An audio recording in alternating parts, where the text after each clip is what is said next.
बहुत बहुत धन्यवाद। मेरा नाम विनोद जाखड़ है और मैं अपना थोड़ा संक्षिप्त में आपको परिचय देना चाहूंगा। 70 साल के इतिहास में मैंने आपके सर पे एक ताज बांधा है। राजस्थान विश्वविद्यालय का पहला दलित अध्यक्ष बन गया। मैं 2014 के अंदर राजस्थान कॉलेज का अध्यक्ष रहा, वहां भी मैं पहला अनुसूचित जाति का अध्यक्ष बना। उसके बाद राजस्थान विश्वविद्यालय का मैं पहला अध्यक्ष बना और आज कांग्रेस के छात्र संगठन एनएसयूआई उसका मैं प्रदेश का अध्यक्ष हूं। यहां भी मैं पहला ही अध्यक्ष बना।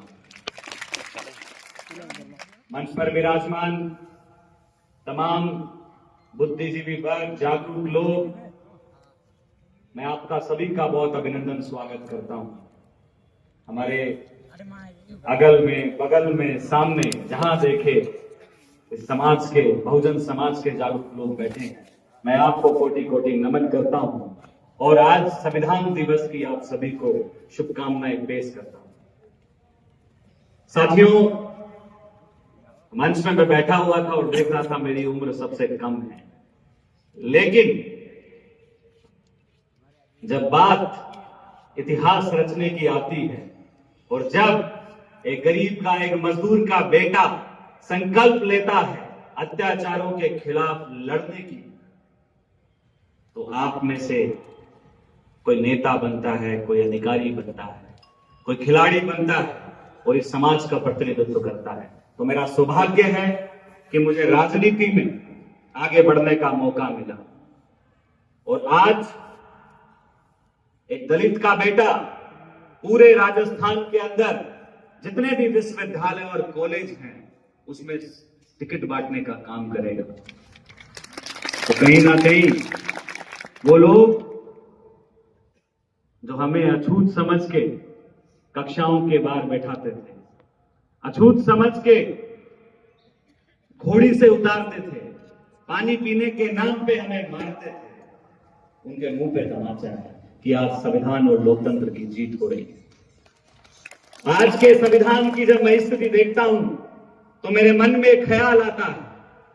उस पंक्ति के माध्यम से मैं आपको समझाना चाहूंगा कि जलते घर को देखने वालों, फूस का छप्पर आपका है, आपके पीछे तेज हवा है, अगला मुकद्दर आपका है, उसके कत्ल पे मैं चुप था, मेरा नंबर अब आया, उसके कत्ल पे तुम चुप हो, अगला नंबर आपका है। इस देश में सबका नंबर आ रहा है।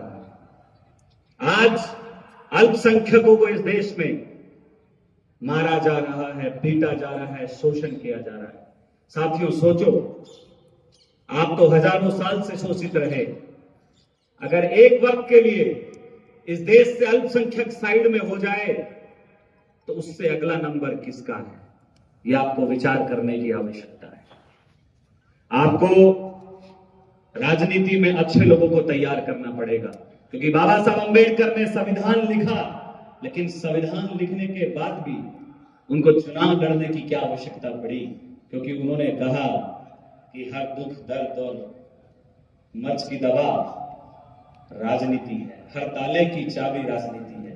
जब आपके लोग विधानसभा और लोकसभा में नहीं पहुंचेंगे, आपका प्रतिनिधित्व करने वाले लोग वहां नहीं पहुंचेंगे, तो आपके हितों की कौन आवाज उठाएगा। आज मुझे खुशी होती है जब हम लोग देखते हैं कांति भाई जैसे लोग जो यहां संघर्ष कर रहे हैं और एक नई ताकत सत्ताओं को चुनौती देते हुए उन्होंने खड़ी की। मैं आया था जिग्नेश मेवाड़ी जी के साथ राजकुमार जी रोज साहब के चुनाव में, जब देखा कि आज वो लोग बड़े सपने लेके, बड़ी उम्मीदें लेके मंच के सामने बैठे हैं, जिनको आज ये महसूस हो चुका है कि उनके बच्चे भी राजा बन सकते हैं, उनके बच्चे भी अच्छी शिक्षा ग्रहण कर सकते हैं, उनके बच्चे भी आज इस देश का प्रतिनिधित्व कर सकते हैं। साथियों, देश के अंदर बड़ी विपरीत परिस्थितियां हैं, आपको बांटा जा रहा है। थोड़े दिन पहले एक अमेंडमेंट किया गया संविधान के अंदर एक संशोधन किया गया आपको बांटने का, क्योंकि उससे पहले लोकसभा के अंदर आप इकट्ठे होते हो, एकजुट होते हो और संविधान विरोधियों को चुनौती देते हो तो वो डर जाते हैं, वो हिल जाते हैं और वो एक ऐसा फरमान लेकर आते हैं जो आपको बांटने वाला था। आपको उस फरमान का नाम याद होगा, एक बिल लेके आते हैं वर्गीकरण का। वर्गीकरण के नाम पे वो आपको बांटने का काम कर रहे हैं और हम बट गए हैं, क्योंकि हमने देखा हरियाणा के अंदर, मैं खुद वहां के इलेक्शन में मौजूद था, जब हम उन चीजों को करीबी से देखे तो भाई को भाई से लड़ा दिया गया, एक दूसरे के खिलाफ इतनी नफरत बढ़ दी कि मेरा अधिकार उसने खाया, उसका अधिकार इसने खाया और उस लड़ाई में हम फंस गए और हम आज बढ़ चुके हैं। साथियों, अगर इसी तरीके से बढ़ते रहे तो उन लोगों की जीत होगी जो आपको बांटना चाहते हैं। वो आपके इकट्ठा होने से डरते हैं, क्योंकि उनको पता है कि जब आप इकट्ठा होते हैं तो आपके लोग सत्ताओं की उन कुर्सियों पे काबिज होते हैं और वो लोग काबिज होते हैं जो इस समाज में आपके बीच से निकल के गए हैं। मैं आप सभी लोगों से यही निवेदन करूंगा कि आप सब लोग जागरूक बनिए। मेरे से पहले वक्ताओं ने बहुत सुंदर सुंदर बातें कही, मैंने भी बहुत सीखा। बाबा साहब अंबेडकर के योगदान को, जयपाल मुंडा जी के योगदान को और संविधान के अंदर जो भी ताकतें हम लोगों को मिली, अगर उनकी सुरक्षा आज हम नहीं कर पाए तो बाबा साहब को सही रूप में श्रद्धांजलि नहीं मिलेगी। अच्छे नेता तैयार करो, अच्छे अधिकारी तैयार करो, जहां जन्मे हो वहां गर्व करो और अपने अधिकारों के लिए संघर्ष करो, क्योंकि आज हम लोग देखते हैं कि आपने ऐसे बेटों को जन्म दिया है जो खुले में आपकी बात रखने से डरते नहीं हैं। वो जरूरी नहीं कि वो अगली विधानसभा में चुनाव जीते या हारे, लेकिन जब मौका मिलता है तो खुल के बोलते हैं, मजबूती से आपकी बात रखते हैं। तो मैं ज्यादा समय नहीं लूंगा मंच का, क्योंकि सबको 5-5 मिनट दी गई है। तो मुझे बहुत अच्छा लगा। मैं आयोजक समिति का बहुत बहुत धन्यवाद देता हूं, संविधान संरक्षक समिति का।